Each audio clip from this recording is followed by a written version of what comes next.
Saya berbicara mengenai berbagi Yesus. Ada yang tahu kisahnya ini? Yesus bersama 5.000 laki-laki, gak terhitung wanita dan anak-anak, yang semuanya orang-orang yang punya semangat mengikuti Yesus. Dan sudah 3 hari mereka mengadakan perjalanan, yang karenanya apa? Lapar. Kalau orang itu lapar, ini masalah enggak? Masalah. Kalau orang enggak punya semangat, lapar akan semangat, ini masalah enggak? Masalah. Orang yang lapar itu masalah. Lalu para murid itu mau cuci tangan, minta kepada Yesus supaya orang-orang ini suruh pulang, supaya kita dibebaskan untuk membantu. Itu pikirannya para murid. Tapi Yesus mengatakan tidak. Kamu tidak boleh cuci tangan.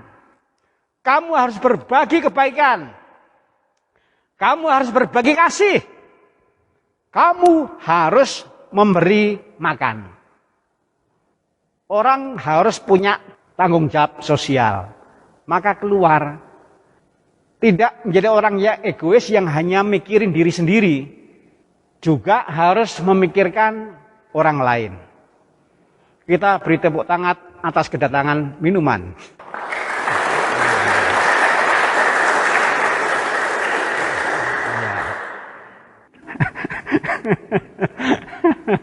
Terima kasih. Sudah dibaptis ya? Sudah kelihatan, nak. Inilah buah dari baptisan. Kedatangan minuman. Jadi kita cermati Yesus. Yesus kepala gereja. Yesus pemimpin gereja.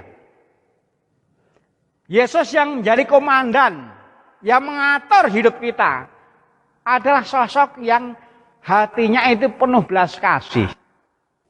Maka dia berani berbeda. Meskipun para murid mengatakan suruh mereka pulang. Meskipun sendiri, tapi dia berani. Berani berbeda. Kita harus tanggung jawab, kita harus memberi makan. Jadi hatinya itu memang diisi semangat yang baik. Semangat terhadap orang lain, semangat untuk membantunya itu tinggi. Pertama itu dulu. Orang harus punya niat untuk berbagi, memperhatikan orang lain, harus punya niat. Karena itulah maka yang ada dalam benak Yesus adalah kita harus memberi makan. Kita harus mencari solusi. Ada masalah kita nggak boleh lari. Kita harus mencari solusi. Dan menarik metodenya Yesus. Yesus berkata, di dalam diri mereka ada apa? Potensinya ditanyakan. Jangan pernah berpikir bahwa orang yang punya masalah itu nggak punya sumber daya. Jangan pernah berpikir orang yang punya masalah nggak punya jalan. Nggak punya potensi. Nggak punya sesuatu yang baik sebagai bahan untuk menyelesaikan masalahnya. Jangan berpikir seperti itu. Yesus tidak menyuruh para murid untuk pergi keluar jajan. Cari orang luar. Tidak. Yesus bertanya, di kamu ada apa? Lalu ada apa? Ada pokari? Bukan. Air putih? Bukan. Ada 5 roti, 2 ikan. Lauknya sedikit, nasinya lebih banyak. Kalau rotinya 2, ikannya 5, lauknya lebih banyak, nasinya lebih sedikit. Kalau kita makan yang lebih banyak, lauknya atau nasinya? Hah? Kan ada yang kalau makan lauknya lebih banyak, setelah kenyang, wah nggak sempat makan nasi. Tapi karena belum makan nasi ya, terhitungnya belum makan.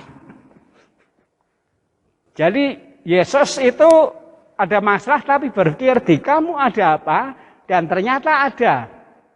Ada sesuatu yang baik. 5 roti, 2 ikan. Dan ini bekal anak. Kita bisa bayangkan. Ini bekal bagi anak dan bukan bekal bagi orang dewasa. Bekal bagi anak. Meskipun hanya sedikit, meskipun hanya seberapa, tetapi oleh Yesus itu tidak dikeluhkan. Seberapapun yang ada, meskipun sedikit, meskipun kecil, oleh Yesus tidak dikeluhkan, tetapi disyukuri. Maka doanya bukan doa berkeluh kesah, tapi Yesus berdoa bersyukur. Nah, ketika hal yang baik ini meskipun sedikit, tidak hebat ini, disyukuri, maka kan semangatnya tetap ada. Kalau orang bersyukur itu semangat. Kalau orang itu mengeluh itu nggak akan semangat. Nggak ada orang semangat kok mengeluh, nggak ada. Semangat itu ya pasti bersyukur. Nah itulah yang oleh Yesus diberdayakan. 5 roti, 2 ikan. Berbagi Yesus. Berbagi Yesus berarti berbagi kepedulian yang dijalani dengan rasa syukur dan tidak dengan mengeluh. Sekali lagi, berbagi Yesus berarti berbagi kepedulian yang dijalani dengan rasa syukur dan tidak dengan mengeluh, meskipun yang dibagikan itu 5 roti, 2 ikan, sedikit, nggak seberapa. Maka jangan pernah kita tuh minder kalau kita bukan orang yang hebat. Minderlah kalau kita itu nggak punya semangat berbagi yang tulus dan penuh sukacita, meskipun yang dibagikan kecil. Jelas? Jangan pernah kita berharap bisa berbagi yang hebat, karena kita mungkin sampai mati akan seperti ini saja. Bukan orang hebat, orang yang biasa-biasa saja. Kalau bisa jadi orang hebat ya syukur. Tapi kalau tidak, ingat, saya pernah bilang, bisa terjadi 75% kita tuh hanya akan menjadi orang yang biasa-biasa saja. Yang karenanya kalau kita berbagi juga, yang dibagikan bukan yang hebat-hebat. Tapi yang terpenting adalah berbagi Yesus berarti berbagi kepedulian yang meskipun biasa-biasa saja, meskipun sederhana, meskipun kecil-kecilan, tapi jalani itu dengan rasa syukur, jalani itu dengan semangat, jalani itu dengan tulus. Jelas? Jelas yang bagian ini?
dibuat jadi berharga.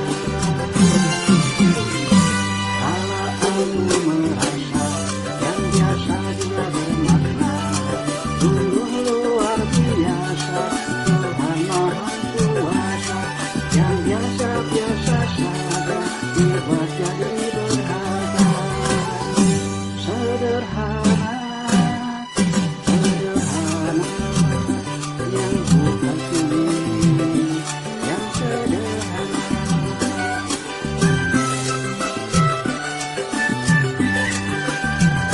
Sederhana, sederhana, yang bukan sulit, yang sederhana, yang sederhana, dari jalannya. Kalau aku merasa yang biasa juga bermakna, sungguh luar biasa Tuhan Maha Kuasa, yang biasa-biasa saja dibuat jadi berharga.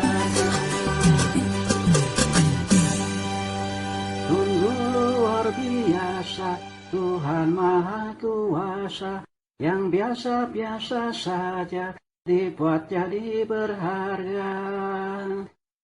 Santa Bunda Teresa dari Calcutta. Jika Anda tidak dapat melakukan hal-hal besar, lakukan hal-hal kecil dengan cinta yang besar.